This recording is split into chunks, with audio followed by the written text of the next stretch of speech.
৩৬০ দরজার এই ভবনটি ছিল তৎকালীন বাংলার দীর্ঘতম ভবন। এর আওতায় ছিল বর্তমান খুলনা, ফরিদপুর, কুষ্টিয়া, পাবনা এবং নদিয়া জেলার বিশাল এলাকা।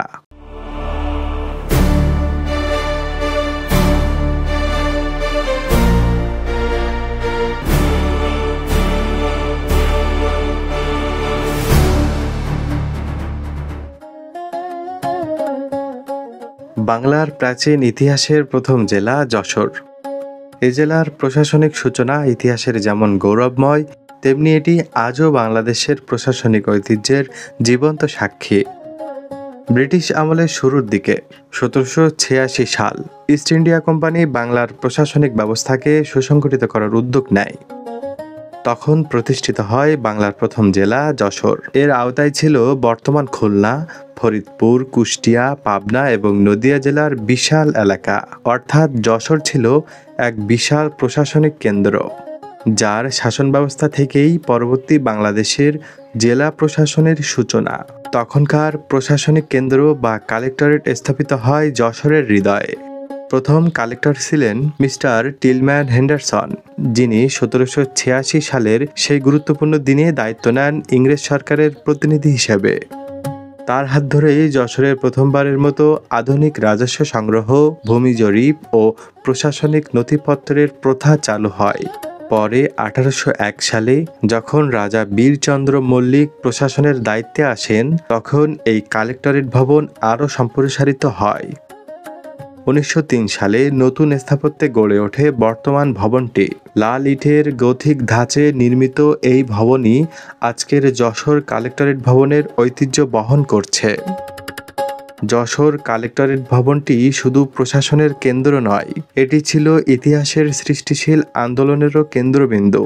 ব্রিটিশ বিরোধী আন্দোলন, ভাষা আন্দোলন থেকে শুরু করে মুক্তিযুদ্ধ, প্রতিটি সময়ে এই ভবন দেখেছে সংগ্রাম আর গৌরবের ইতিহাস।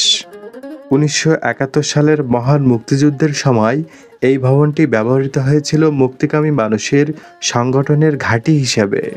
মুক্তিযোদ্ধাদের জন্য এটি ছিল এক ঐতিহাসিক কেন্দ্র, যেখানে দেশপ্রেমের শপথ আর স্বাধীনতার পরিকল্পনা একসাথে মিলিত হয়েছিল।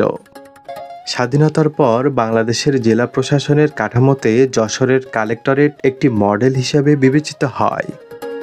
প্রতিটি জেলা প্রশাসন গঠনের ক্ষেত্রে এই ভবনের নকশা ও কার্যপ্রণালী ছিল অনুপ্রেরণা।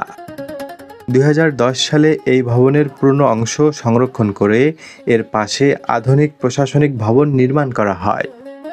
আজ এখানে জেলা প্রশাসকের দপ্তর, ম্যাজিস্ট্রেট আদালত এবং বিভিন্ন সরকারি শাখা কার্যক্রম পরিচালনা করছে।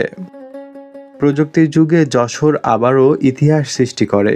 ২০১২ সালের ২০শে ডিসেম্বর তৎকালীন প্রধানমন্ত্রী যশোরকে দেশের প্রথম ডিজিটাল জেলা হিসাবে স্বীকৃতি দেন। এভাবেই এই কালেক্টরেট ভবন একদিকে ইতিহাসের প্রতীক, অন্যদিকে আধুনিক প্রশাসনের দিক নির্দেশনা হয়ে ওঠে। ২ শতাধিক বছরেও বেশি পুরনো এই প্রশাসনিক স্থাপনাটি আজও দাঁড়িয়ে আছে। এর লাল ইটের দেয়াল, পুরনো দালানের খিলান, অফিসের রেকর্ড রুম সবই যেন বলে এই ভবন শুধু প্রশাসনের কেন্দ্র নয়, এটি বাংলাদেশের রাষ্ট্র গঠনের ভিত্তি। যশোর কালেক্টরেট ভবন আজ শুধু একটি অফিস ভবন নয়, এটি আমাদের গৌরব, আমাদের ঐতিহ্য, আমাদের প্রশাসনিক আত্মপরিচয়ের প্রতীক। এখান থেকেই শুরু হয়েছিল বাংলাদেশের প্রশাসনিক ইতিহাসের পথ চলা। ৩৬০ দরজার এই ভবনটি ছিল তৎকালীন বাংলার দীর্ঘতম ভবন। মন চাইলে ঘুরে আসতে পারেন যশোরের এই ঐতিহ্যবাহী ২০০ বছরের পুরাতন এই কালেক্টরেট চত্বর থেকে।